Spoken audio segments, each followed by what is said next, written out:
Hi guys, 3BHK అని ఒక movie అయితే అమెజాన్ ప్రైమ్ లో అయితే స్ట్రీమింగ్ అవుతుంది. ఈ మూవీ గురించి నేను పెద్దగా చెప్పక్కర్లేదు. ఆల్రెడీ థియేటర్స్ లో ఒక బ్లాక్ బస్టర్ హిట్ అయిన మూవీ అనమాట. అండ్ నేను కూడా చూసాను, కానీ లేట్ అయింది రివ్యూ పెట్టేశారు కదా, అందుకే ఎప్పుడెప్పుడు ఓటీటీ వస్తుందా అని చూసాను అనమాట. సో ఓవరాల్ గా మూవీ గురించి చెప్పాలి అంటే ఒక అవార్డ్ విన్నింగ్ మూవీ అని చెప్పొచ్చు. ఎందుకంటే ఈ మిడిల్ క్లాస్ మూవీ అనేది ప్రతి ఒక్కళ్ళది ఉన్న స్టోరీ అనమాట, ఒక సొంతింటి కళ. అసలు ఈ మూవీ గురించి ఎంత చెప్పినా తక్కువే అన్న ఫీలింగ్ అనమాట నాదైతే. అండ్ జెన్యూన్ నా లైఫ్ స్టోరీ లాగైతే అనిపించింది అనమాట. అసలు యాక్టింగ్ వైజ్ గానీ, అసలు ఏదైనా పర్ఫార్మెన్స్ గానీ అవార్డ్ విన్నింగ్ మూవీ గైస్. అసలు ఒక్కటి కూడా అసలు మైనస్ లాగా అయితే అనిపించలేదు అనమాట. ఒక రేంజ్ లో అనిపించింది మూవీ మొత్తం కూడా. What emotional feel, brother and sister bonding, father son relation, overall గా ప్రతి ఎమోషన్ మిడిల్ క్లాస్ ఫ్యామిలీ ఎలా ఉంటది అనేది అసలు ప్రింట్ దిబ్బినట్టయితే చూపించారు అనమాట. నాకైతే బాగా నచ్చిన మూవీ అండ్ వేరే లెవెల్ మూవీ. కొన్ని యాంటిక్ పీసెస్ అయితే ఉన్నాయి, అందులోకి అయితే వెళ్తది నా లిస్ట్ లో. ఓవరాల్ గా మూవీ గురించి చెప్పాలి అంటే మాటలు లేవు, మాట్లాడుకోవటాలు లేవు అన్న టైప్ లో అయితే ఉంటది అనమాట. ఇక మూవీ ప్లాట్ విషయానికి వచ్చేస్తే, మూవీ ప్లాట్ ఏంటి అంటే సింపుల్ మిడిల్ క్లాస్ స్టోరీ. సొంత ఇంటి కళ అనేది ప్రతి ఒక్క మిడిల్ క్లాస్ ఫ్యామిలీకి ఉన్నది.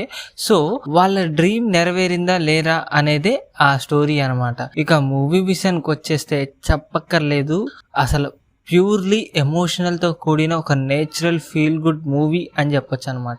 ఆ టైప్ లో ఉంటది. ఎందుకంటే ఆ స్టోరీ చూసినప్పుడల్లా నన్ను నేను ఉంచుకున్నాను. సిద్ధార్థ్ గారి క్యారెక్టర్ ఏదైతే ఉందో సిన్సియర్లీ నాకు నేనుగా పడ్డాను అనమాట. సేమ్ నాది లైఫ్ స్టైల్ సేమ్ అదే ఉంటది అనమాట. ఇక మూవీ ఫస్ట్ హాఫ్ ఏదైతే ఉందో, సో సిద్ధార్థ్ గారిది స్కూల్ లైఫ్, దాంతో పాటు ఆయన కాలేజ్ లైఫ్ ఎలా నడుస్తుంది, దాంతో పాటు వాళ్ళ ఫాదర్ కి ఎలా వాళ్ళ ఫ్యామిలీ మొత్తం కూడా మనీ కూడగొట్టుకొని ఇల్లు కడదామన్న టైప్ అయితే ఉంటారనమాట. సో ఫస్ట్ హాఫ్ ఆ స్టోరీ నడుస్తూ ఉంటది. సెకండ్ హాఫ్ ఏదైతే ఉందో, ఇక సిద్ధార్థ్ గారు జాబ్ లో ఉంటారు, తను కూడా మనీ సేవ్ చేసి ఎలాగైనా ఇల్లు కట్టాలన్న టైప్ లో ఆ టైప్ లో అయితే ట్రై చేస్తూ ఉంటారు. ఇక ఫైనల్ క్లైమాక్స్ ఏదైతే ఉందో, వాళ్ళు ఇల్లు కట్టుకున్నారా లేరా అనేది మూవీ. ఇక మూవీలో ప్లేసెస్ విషయానికి వచ్చేస్తే మొత్తం యాక్టింగ్ వైజ్ అందరు ఇరగొట్టేశారని చెప్పొచ్చు. అసలు ఎక్కడ తగ్గినట్టయితే లేదు, అసలు వేరే లెవెల్ పర్ఫార్మెన్సెస్ అని చెప్పొచ్చు అనమాట. అండ్ మూవీలో నాకు బాగా నచ్చిన సీన్స్ ఏదైతే ఉందో, వాళ్ళు స్ట్రగ్లింగ్ అయ్యే సిచ్యువేషన్స్, సేమ్ రియల్ గా జరిగిన మిడిల్ క్లాస్ ఎమోషన్స్, దాంతోపాటు మన సిద్ధార్థ్ గారికి పెట్టిన చిన్న లవ్ స్టోరీ ఏదైతే ఉందో, ఆయన సిన్సియర్ గా చెప్పిన ఆ డైలాగ్ ఏదైతే ఉందో, ఈ చదువు నాకు ఎక్కట్లేదు అన్న టైప్ లో, ఆ చాలా న్యాచురల్ గా అనిపించింది అనమాట. మొత్తం కూడా అంతే న్యాచురల్ గా అనిపించింది. మైనస్లు అయితే నాకు ఎక్కడా అవపడలేదు. సాంగ్స్ బీజిఎమ్స్ కూడా యావరేజ్ గా ఉన్నా కూడా బాగుంది, సెట్ అయిపోయినట్టు అయితే అనిపించింది అనమాట.